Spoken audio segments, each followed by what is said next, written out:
너무 빠르죠. 벌써 53주가 흘러갔어요. 53주죠, 1년이? 53주, 54주인가요? 벌써 54주, 53주, 4주 마지막 주일입니다. 그래서 오늘은 여러분들에게 정말 한 해를 되돌아보는 시간이 되기를 주의 이름으로 소원합니다. 올해 하나님께서 우리에게 우리 교회에 주신 말씀이 뭡니까? 바로 내 입을 크게 열라 내가 채우리라, 그 말씀이셨어요. 바로 시편 81편 10절의 말씀이었습니다. 여러분들이 올 한 해 동안 이 말씀을 붙잡고 살아왔는데요. 이 말씀을 얼만큼 누리고 사셨는지 한번 생각해보는 시간이 되셨으면 합니다. 특히나 뭐 저 개인적으로 또 여러 가지, 또 이제 우리가 작년부터 여러 가지 많은 변화가 왔었는데요. 그 변화 속에서 저 스스로도 많은 또 영적으로 또 성숙되는 시간이 됐었고요. 또 내적으로도 또 하나님께서 주시는 은혜가 참 많았던 한 해이기도 합니다. 근데 내가 너를 애굽 땅에서 인도해낸 여호와 내 하나님이니 내 입을 크게 열라 내가 채우리라. 이 시편의 81편 10절의 말씀, 이 말씀이 나오게 된 계기가 있습니다. 바로 시편 81편은요. 이스라엘 백성이 하나님께 불순종했을 때의 상황을 언급하고 있어요. 하나님은 그 이스라엘 백성들이 순종하지 않으면 어려움을 겪을 것이라고 이미 경고하셨습니다. 이스라엘 백성이 애굽에서 430년 동안 종살이를 했죠. 분명히 그 속엔 하나님 계획이 있습니다. 하나님께서는 모세를 통해서 이스라엘 백성들을 애굽에서 구원해 내셨어요. 그리고 그들을 가나안 땅으로 인도하셨습니다. 바로 이스라엘 백성들이 430년 동안 애굽에 종살이할 때 하나님께서는요 이미 모세를 통해서 이스라엘 백성들을 애굽에서 구원하실 것을 계획하셨던 것입니다.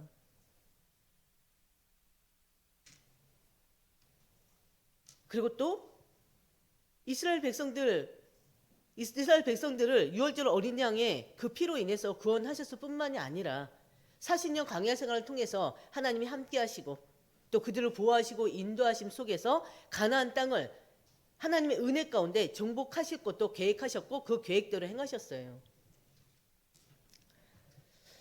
그래서 결국에는 이 출애굽 사건은요 하나님이 이스라엘 백성들을 어떻게 구원하셨는지 그들의 삶을 어떻게 인도하셨는지를 보여주는 중요한 사건이기도 합니다. 그 출애굽의 사건은 우리 현실을 살아가는 우리하고도 딱 맞는 사건이에요. 바로 우리는 출애굽은 또 뭘 뜻할 수 있습니까? 우리는 사단에 어떻게 잡혀 살았던 자들이잖아요. 사단에 속아 살았던 자들이잖아요. 죄 가운데 빠져 살았던 자들이잖아요. 죄로 인해서 나면서부터 죄를 가지고 타락한 삶을 살 수밖에 없는 우리들이었습니다. 그런 우리들을 하나님께서는 이미 창세전에 영세전에 예정하셨고 그 예정하신 대로 구원적으로 작정하신 대로 우리를 그 죄악 가운데서 억만 죄악 가운데서 구원해 내셨어요. 우리야말로 바로 이 죄의 바로 그 구속에서부터 해방된 하나님의 자녀들입니다. 내 입을 크게 열라 내가 채우리라. 이 말씀은요 하나님께서 이스라엘 백성들에게 구원의 은혜를 베풀고 그들의 피로를 채워주실 것을 약속하신 말씀이에요. 또 2024년 한 해를 또 맞이했던 우리 한사람교회 성도들에게 또 이 교회에 내 입을 크게 열라 내가 채우리라 그 말씀을 약속하셨습니다. 우리는 이 말씀을 붙잡고 1년을 살면서요 믿음의 이 기도의 입, 전도선교의 입을 넓게 열자는 그 비전을 가지고 살아왔습니다. 분명히 성도들 나름대로 분명히 이 말씀을 붙잡고 1년을 살아오면서 또 받은 은혜들도 있을 거예요. 받은 응답들 분명히 있을 것입니다. 우리가 이 말씀을 내 입을 크게 열라 내가 채우리라 이 말씀을 가지고 살아가면서 또 우리가 늘 반복하지만 영적인 부흥을 놓고 기도해 왔습니다. 말씀과 기도로 매일매일 거듭나서 우리가 영적으로 부흥, 더욱 믿음이 성숙되어지는 하나님의 자녀로서 하나님의 백성으로서 더욱더 하나님 앞에 성숙되어지는 그런 부흥의 한 해가 되자 그 비전을 가지고 살아왔습니다. 어떻게 보면요, 개인적으로 영적으로 거듭난 분들도 계십니다. 그렇겠죠. 당연하죠. 영적 부흥을 이루신 분들도 계셔요. 가정적으로도 영적인 부흥을 이루신 분들도 분명히 계실 것입니다. 근데 우리가 모르겠어요? 외적으로 봤을 때는 영적 부흥보다는 오히려 영적으로 더 침체된 것 같은 느낌을 우리가 받고 있습니다. 상반기 때는 모르는데 하반기로 갈수록, 오히려 하반기로 갈수록 교회 전체적으로 뭔지 모를 침체기를 겪는 것을 또 저는 보게 되더라고요. 겉으로 보기에는 영적인 열정이 많이 식어지고 있는, 약해지고 있는 것 같기도 하고요. 또 하나님과의 관계가 멀어진 것은 아닌가라고 잘못된 생각을 갖게도 됩니다.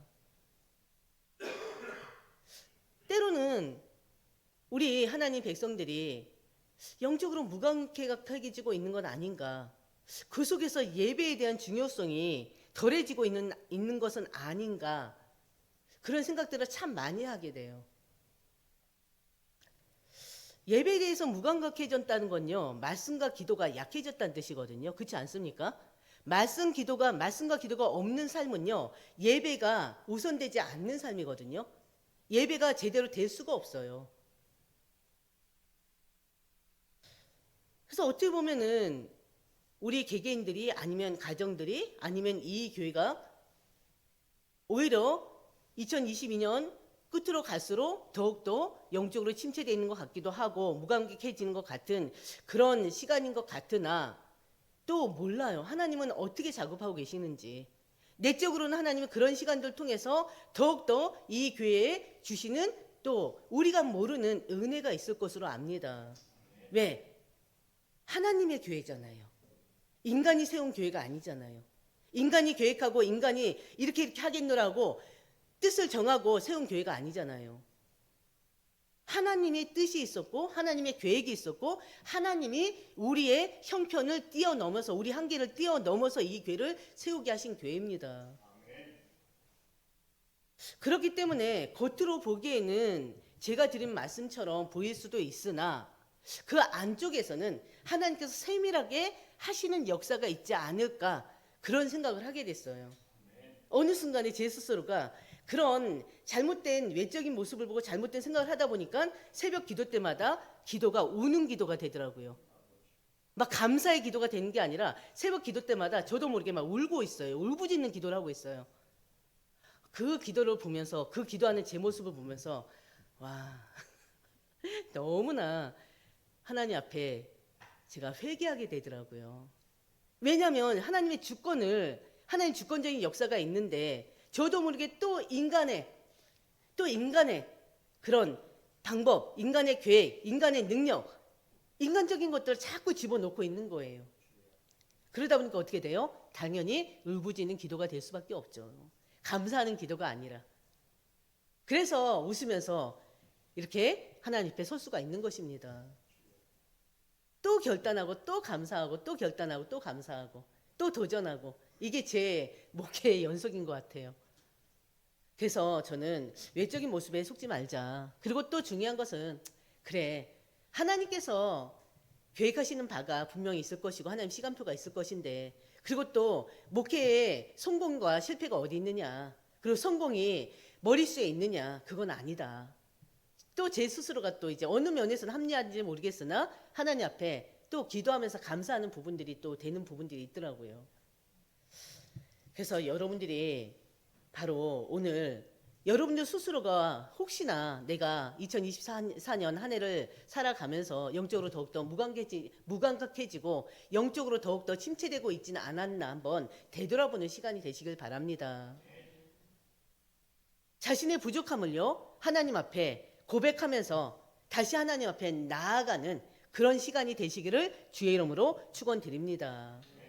그래서 이 시간이 말씀을 통해서 새롭게 회복되어지는 시간. 그래서 3일 정도 남았는데요, 2025년에는 새롭게 정말 말씀과 기도 속에서 새롭게 진짜 영적 부흥을 이루는 여러분들 되시기를 주의 이름으로 축원드립니다. 오늘 우리가 나눈 말씀은요, 예수는 그리스도다예요. 너무 많이 들었던 내용이죠. 우리가 늘 24시간 매일매일 고백하는 또 말씀 아닙니까? 예수가 그리스도. 우리 2024년 한 해를 요한복음의 말씀으로 살아왔습니다. 바로 2023년 마지막부터 시작된 1장, 요한복음 1장부터 시작된 게요, 우리 지난주까지 요한복음 16장까지 바로 우리가 말씀을 나눴습니다.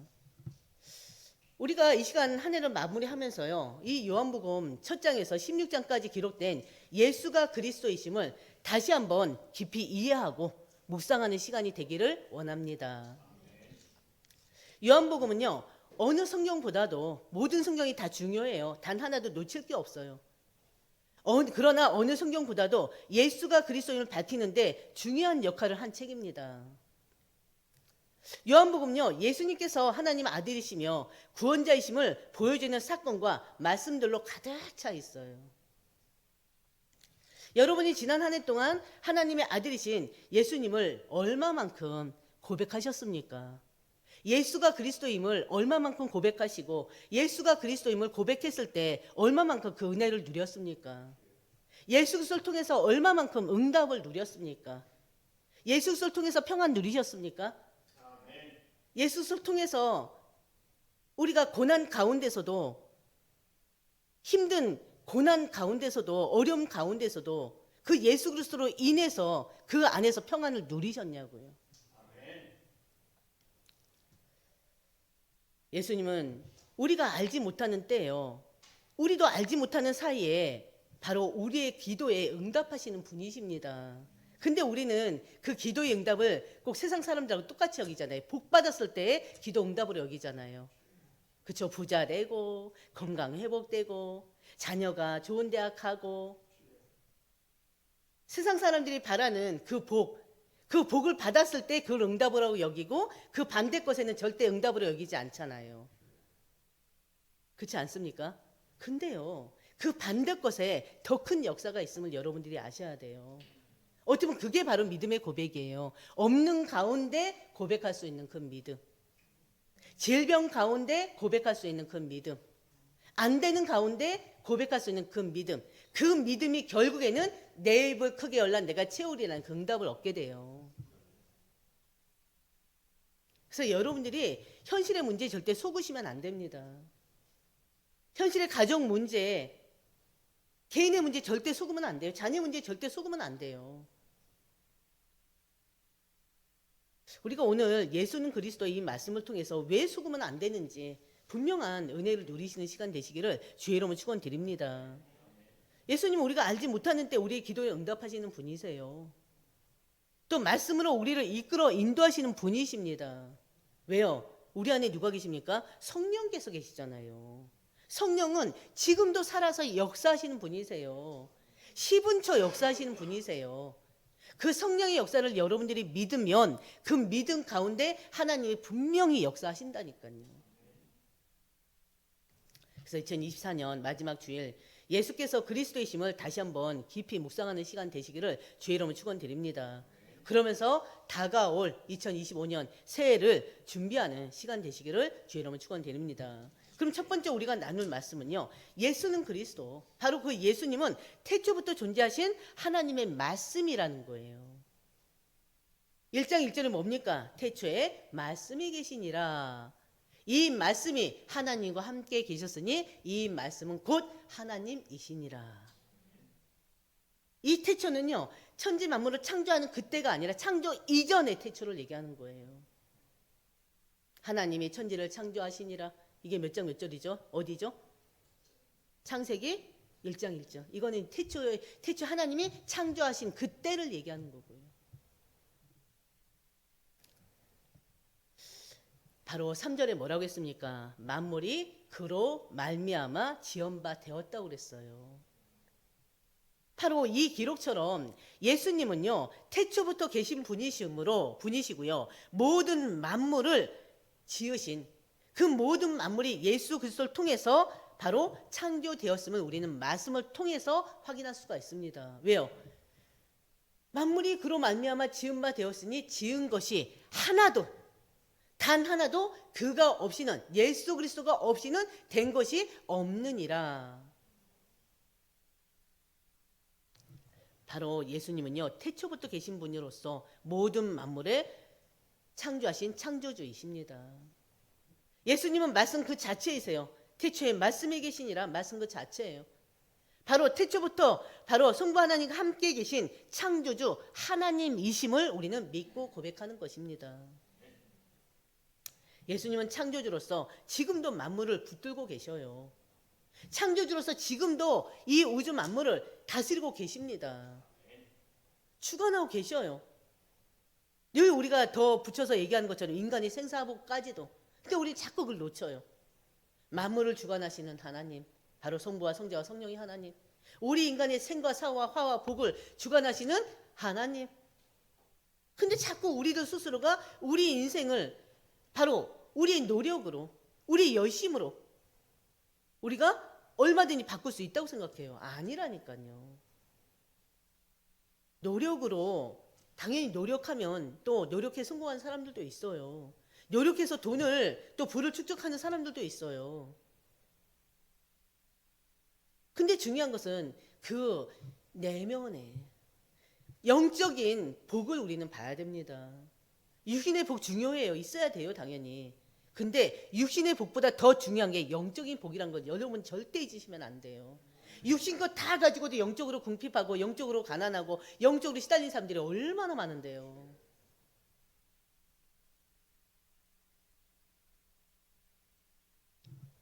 이 시대가 갈수록 발전하고 있습니다. 하루가 다르게 막 변화되고 있어요. 놀라운 과학의 발전으로 인해서 또 인공지능 발전으로 인해서 지금 얼마나 많은 일들이 일어나고 있습니까? 근데 오히려요, 이 세상이 발전하면 발전할수록 사람들은 더 타락하고 있습니다. 갈수록 현대의 이 문명이요, 또 이 현대인들이요, 현대 문명에 따라서 또 갈수록 발전하는 이 시대에 또 다른 것들로 지금 망가지고 있다니까요. 현대의 것들로 인해서.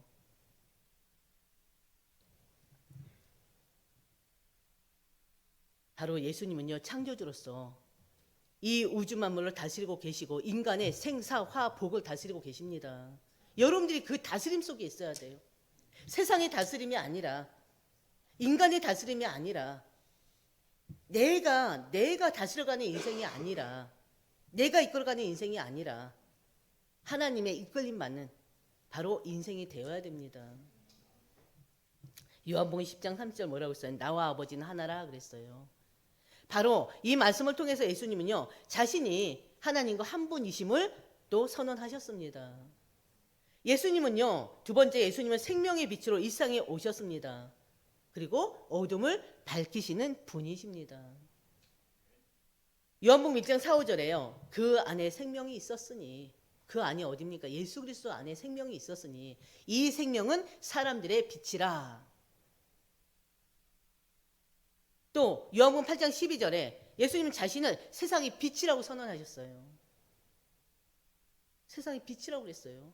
나를 따르는 자는 어둠에 다니지 아니하고 생명의 빛을 얻으리라 그랬어요. 예수님을 따르지 않는 자는 어둠을 따르는 자입니다. 생명의 빛을 얻을 수가 없어요. 나를 따르는 자는 어둠에 다니지 아니하고 생명의 빛을 얻으리라. 8장 12절 말씀입니다. 이 그리스도의 빛은요, 이 생명의 빛은요, 우리를 어두운 가운데서 끌어내는 빛입니다. 어두운 가운데서 인도하시고 생명의 길로 이끄는 참된 빛이에요. 우리 지난 한 해 동안도 우리는 많은 여러 가지 사건들 속에서 기쁨의 순간들도 있었을 것입니다. 그리고 어려움도 있었을 것이고 때로는 혼란의 시기도 있었을 것입니다.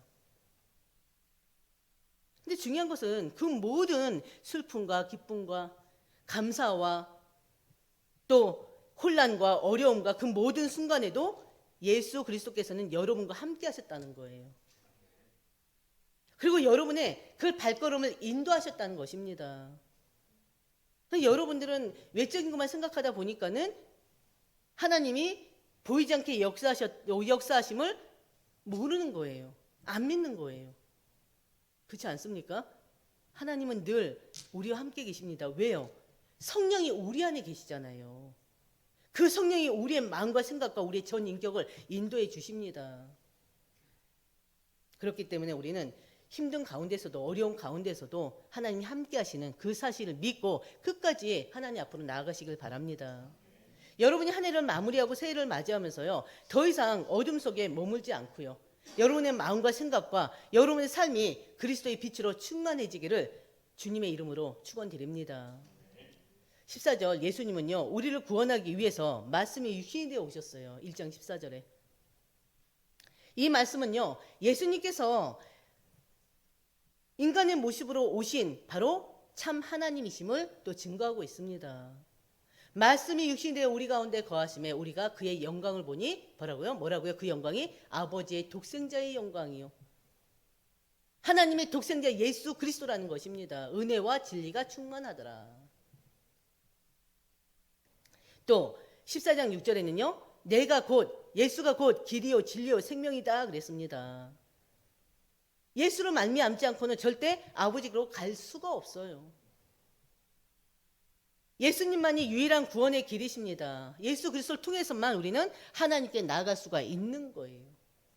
바로 우리는 성령으로 인해서 우리는 예수가 그리스도임을 알게 되고 믿게 되고 영접하게 되고 그래서 우리가 하나님의 자녀가 되고 우리가 어떻게 해요? 하나님께 나아갈 수 있게 됐습니다. 요한복음 1장 12절 뭐라고 그랬어요? 바로 예수 그리스도 그 이름 예수 그리스도 영접하는 자 그 이름 믿는 자에게는 하나님의 자녀가 되는 권세를 주셨다고 했잖아요. 그리고 또 요한복음 3장 16절 누구든지 그를 믿는 자마다 멸망하지 않고 영생을 얻게 하려 하심이라 했습니다. 바로 우리가 바로 이 속에 있는 거 아닙니까? 예수님은 구주로 영접함으로 인해서 하나님의 자녀가 됐고요. 또 예수님 구주로 영접함으로 인해서 더 이상 멸망하지 아니하고 영생을 얻는 영원한 생명을 얻은 자들이 되지 않았습니까? 그래서 우리는 멸망이 달라요. 그 멸망의 단어를 잘 생각해야 돼요. 그리스도 안에서의 멸망. 그러나 우리가 하나님 안에 있지 아니하면 말씀 안에 있지 아니하면 하나님이 주시는 복을 어떻게 해요? 다 놓쳐버릴 수밖에 없어요. 그래서 여러분들이 육신적인 것보다 세상적인 것보다 영적인 것 사모하시고요. 영적인 삶에 더 우선하는 여러분들 되시기를 주의 이름으로 축원드립니다. 예수님은 우리에게 참 생명을 주시는 분이십니다. 영원한 생명을 주시는 분이십니다. 그 예수님 앞에 나아가는 여러분 모두가 되시기를 주의 이름으로 축원드립니다. 두 번째요. 요한복음 2장에서 11장까지의 말씀을 통해서 보면요. 예수가 그리스도이심을 증거하는 기적이 있습니다. 그 기적이 총 몇 가지입니까? 요한복음에는 7가지 기적이 나와 있어요. 예수님이 행하신 기적과 표적은요. 마태복음에도 많이 있습니다. 사복음서 요한복음 빼놓고도 공간복음에도 많이 있습니다. 그중에 요한복음에서는 7가지 기적이 나와 있어요. 예수님이 행하신 이 7가지 기적은요. 예수님 자신이 하나님의 아들이심을 드러내시는 것입니다. 예수님 자신이 메시아 그리스도이심을 증거하는 것입니다. 2장 1절에서 22절에 기적이 뭐였습니까? 바로 가나안 혼인잔치에서 있던 기적입니다. 물이 변하여 포도주가 된 그 기적. 바로 이 기적은 예수님은요 초자연적인 능력을 가지신 분이심을 또 보여주십니다. 창조의 주이심을 보여주십니다. 물이 어떻게 변해서 포도주가 됩니까? 이 일을 누가 할 수 있습니까? 이 세상에 어느 누가 할 수 있습니까? 예수님만이 하실 수 있는 일이에요. 마찬가지로 예수님은요 우리의 삶도 얼마든지 변화시켜 나갈 수가 있습니다. 우리의 인생을 얼마든지 변화시켜 나갈 수가 있다니까요. 근데 우리가 믿질 않아요. 믿으시길 바랍니다. 물이 변화해 포도주가 된 것처럼 하나님께서는 우리의 인생에도 우리가 가지고 있는 많은 상황과 그런 문제 속에서도 우리를 어떻게 해요? 계속 재창조해 나가십니다. 우리를 변화시켜 나가십니다. 여러분들이 그 응답 누리시기를 주의 이름으로 축원드립니다. 두 번째 기적이 뭐였습니까? 요한복음 4장 46절에서 54절이에요. 병들어 죽어가는 왕의 신하의 아들을 치유하셨습니다. 그 아들을 말씀으로 치유하셨어요. 가서 안수해서 치유한 게 아니에요. 약을 먹인 것도 아니에요. 말씀만으로. 말씀의 능력이 있습니다. 이 성경 66권의 말씀의 능력이 있습니다. 강단을 통해 주시는 말씀의 능력이 있습니다. 그 말씀의 능력을 믿으셔야 돼요. 믿지 않기 때문에 어떻게 해요? 자꾸 힘이 빠지는 거예요. 믿지 않기 때문에 자꾸 무시나가게 되는 거예요. 믿지 않기 때문에 자꾸 세상에 빠져 살 수밖에 없는 거예요. 사단에 노예될 수밖에 없어요. 속을 수밖에 없어요. 예수님 말씀에 권위가 있습니다. 능력이 있습니다. 바로 예수님이 우리 생명의 주인 되십니다. 그리고 또 세 번째 기적이 뭐였습니까? 5장 1절에 11절. 베데스가 목가에서 치유하셨어요. 누구를요? 38년 된 병자를요. 예수님은 육체적 질병만을 치유하시는 분이 아닙니다. 바로 죄와 죽음의 권세로부터 또 자유케 하시는 분이세요. 우리가 바로 그랬고요. 예수님은 우리의 영적인 육체적 연약함을 치유하시는 분이십니다. 그 치유의 응답을 여러분들이 지금 이 시간에도 누리시길 바랍니다. 그리고 네 번째 6장 1절에서 14절이에요.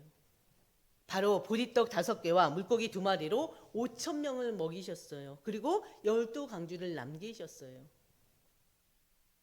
예수님은요, 우리에게 물질적 필요뿐만이 아니라 영적인 부분까지 우리의 모든 필요를 채우시는 분이십니다.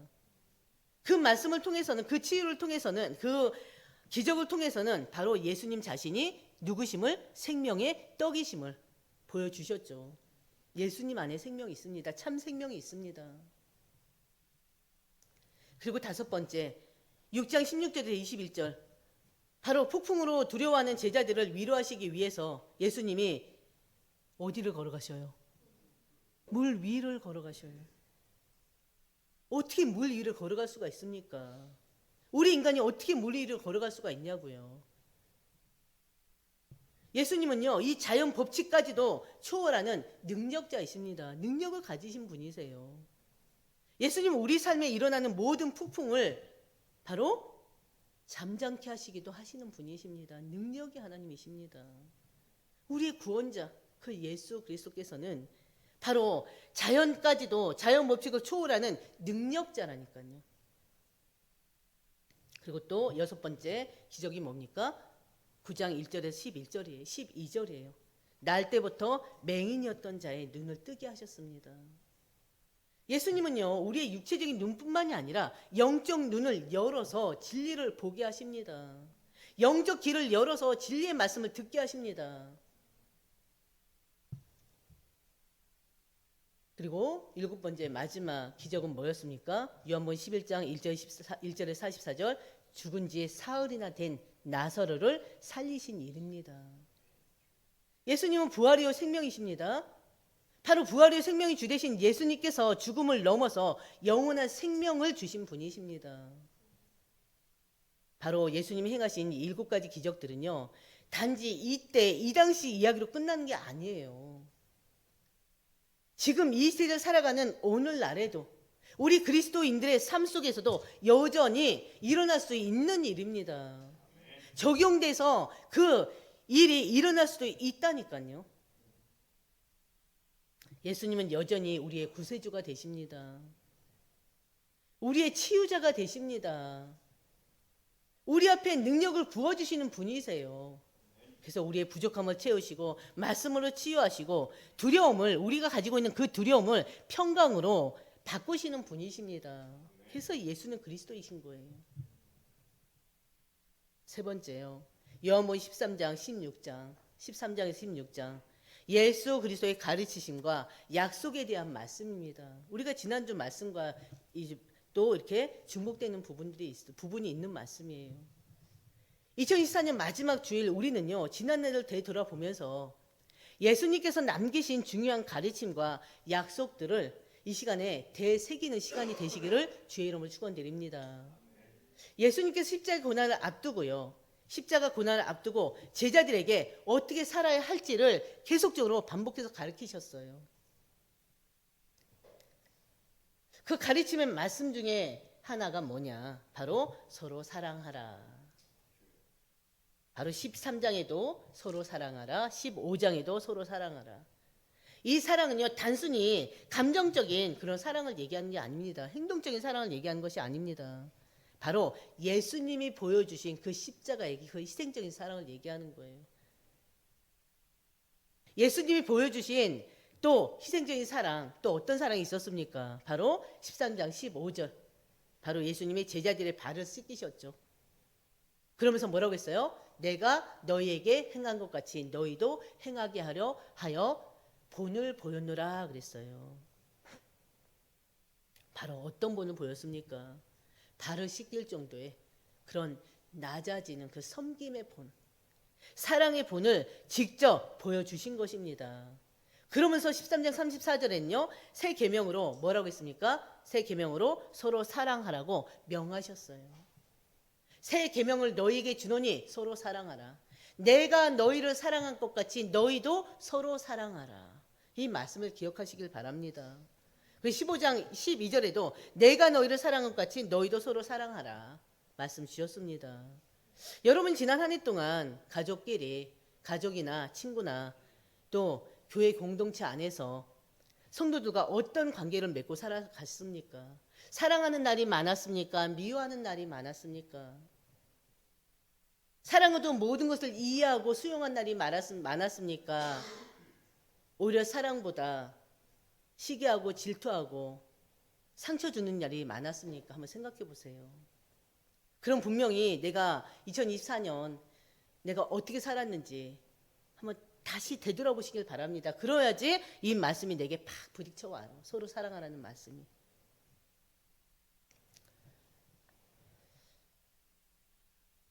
또 오해나 또 오해가 아니라 용서와 또 화해와 사랑으로 잘못된 관계를 회복한 분들도 또 있습니다. 우리 모두 예수님의 사랑을 본받아서요, 오늘부터 더 나은 관계를 회복해 나가셨으면 합니다. 서로 사랑하고 서로 이해하고 예수님이 바로 섬김의 그 모범이 되었던 것처럼 우리가 또 섬기고 사랑할 수 있는 여러분들 되시기를, 이 교회가 되기를 주의 이름으로 축원드립니다. 바로 우리 마음에 사랑과 은혜가 충만할 때 우리를 통해서 주님의 빛이 우리를 통해서 세상에 비춰질 것입니다. 우리 가정에 비춰질 거예요. 이 지역에 비춰질 것입니다. 예수님은 십자가 지시기 전 제자들에게 또 뭘 약속했습니까? 보혜사 성령을 약속하셨어요. 요한복음 14장 26절, 보혜사 곧 아버지께서 내 이름으로 보내실 성령, 그가 너희에게 모든 것을 가르친다고 그랬어요. 그가 너희에게 말한, 예수님께서 너희에게 말한 모든 것을 생각나게 할 것이다 그랬습니다. 그리고 또 15장 26절에도 내가 아버지께로부터 너희에게 보낸 보혜사 그랬습니다. 곧 아버지께로부터 나오시는 진리의 성령이 오실 때에 그가 나를 증언하실 것이다. 성령께서 행하실 일이 바로 예수님을 증언하는 일이에요. 누굴 통해서? 우리의 입술을 통해서, 이 교회를 통해서. 바로 또 16장 13절에도요. 진리의 성령이 오시면 그랬어요. 진리의 성령이 오시면 다 같이 볼까요? 그가 너희를 모든 진리 가운데로 인도하시리니 그가 스스로 말하지 않고 오직 들은 것을 말하며 장래일을 너희에게 알리시리라. 우리 지난주 말씀이었잖아요. 진리의 성령이 오시면 그가 너희를 모든 진리 가운데로 인도하시리니, 바로 성령은 진리의 영이십니다. 우리를 진리 가운데 인도하시고요. 또 이 세상을 책망하셔서 또 죄에 대해서, 의에 대해서 또 벌하시는 분이시기도 합니다. 드러내시고 회개케 하시는 분이세요. 2024년 지난 한 해 동안 여러분요, 성령을 얼만큼 의지하고 사셨습니까? 아니면 혹시 세상 속에서 바로 세상 학문이나 지식에 의지하며 살지는 않았습니까?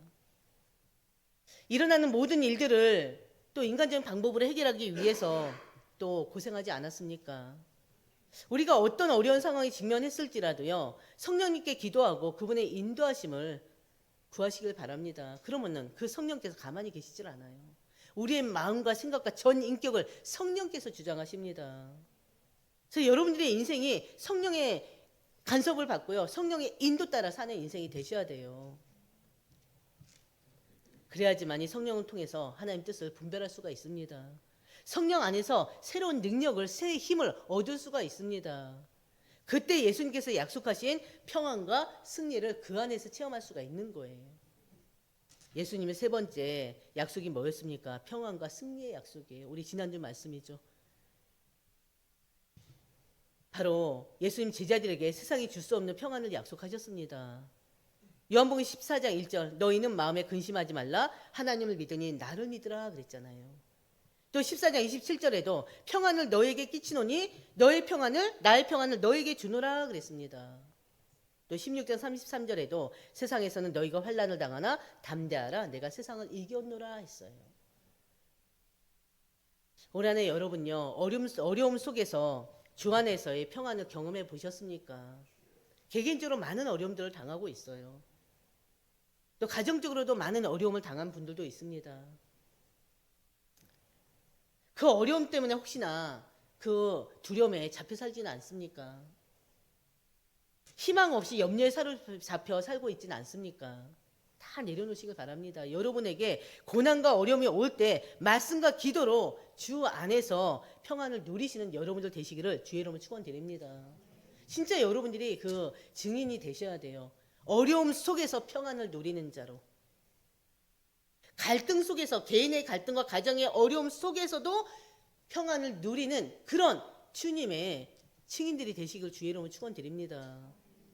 진짜 어려움 속에서, 환난 속에서 평안을 누리는 자 되셔야 돼요. 그게 진짜 신자예요.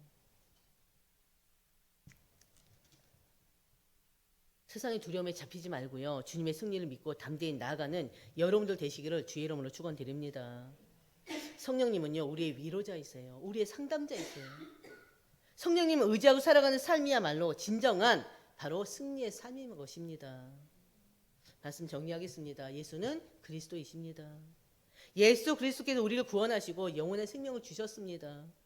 예수님은 말씀이 육신이 되어 오신 창조주 하나님으로서 우리의 모든 죄를 사하셨고요, 하나님께 나아갈 수 있는 길을 열어주신 그리스도이십니다. 예수님은요, 우리에게 진리의 말씀을 가르치시고요, 그 진리의 말씀 가운데로 인도하시는 그리스도이십니다. 바로 예수님은요, 만왕의 왕이시고 만주의 주십니다. 이 세상을 다스리시고요, 우리 하나님의 백성들을 보호하시고 인도하시는 그리스도이십니다. 바로 이 예수가 그리스도, 여러분의 구세주 아닙니까? 여러분들은 예수님이 누구신지 분명히 아시고요, 바로 그 예수님의 빛, 그리스도의 빛, 그 생명으로 여러분들 그 어둠 속에서 더 이상 머물러 계지 마시고요, 예수님의 생명과 그 빛으로 나아오시는 여러분들 되시기를 주의 이름으로 축원드립니다. 진리의 말씀으로 참된 자유를 얻는 여러분들 되시기를 주의 이름으로 축원드립니다. 그리고 또 예수님 보여주셨던 섬김, 그리고 사랑의 본을 우리가 그대로 본받기를 바라고 원합니다. 그래서 2024년 마지막 날 한 해를 마무리하면서요, 우리는 예수님의 이름을 통해서 주어진 그 생명, 그 생명을, 예수님께 우리에게 주신 그 평안의 복, 승리의 복을 다시 한번 되새기는 시간이 되시기를 주의 이름으로 축원드립니다. 하나님 아버지 감사합니다. 2024년 마지막 주일 하나님 앞에 감사함으로 드릴 수 있도록 은혜 주심을 참으로 감사드립니다. 오늘 하나님께서 주신 말씀을 기억할 수 있도록 하나님 인도하여 주시옵소서. 예수가 그리스도이십니다. 예수 그리스도께서 우리의 구원자가 되십니다. 예수 그리스도께서 우리에게 평안을 주시고 우리에게 참 기쁨과 안식을 주시고 승리를 주시는 분이십니다. 예수님께서 행하신 그 기적이 그 당시에 끝난 것이 아니라, 과거에 끝나는 것이 아니라 지금 이 시대에도, 이 시간에도 얼마든지 일어날 수 있는 기적이요 표적입니다. 하나님 아버지, 우리 하나님 백성들에게 정말 예수가 그리스도임을 믿게 하여 주시옵시고, 우리의 모든 삶 가운데 예수가 그리스도임이 먼저 되어질 수 있도록 하나님 인도하여 주시옵소서. 오직 예수 그리스도를 의지하고 예수 그리스도만으로 사라지는 우리 모든 인생들이 될 수 있도록 하나님 인도하여 주시옵소서. 이제 3일 후면 이제 2025년 새해를 맞이하게 됩니다. 2024년 한 해를 다시 되돌아보면서 하나님 앞에 더욱 성숙되지 못했던 부분들이 있다면 회개하고, 주님 앞에 정말 회개하고 정말 새로이 말씀과 기도로 또 세로에 설 수 있는 우리 모든 주님의 일꾼들, 주님의 제자들이 될 수 있도록 하나님 인도하여 주시옵소서. 이 모든 말씀 우리 주 예수님의 이름으로 기도드립니다. 아멘.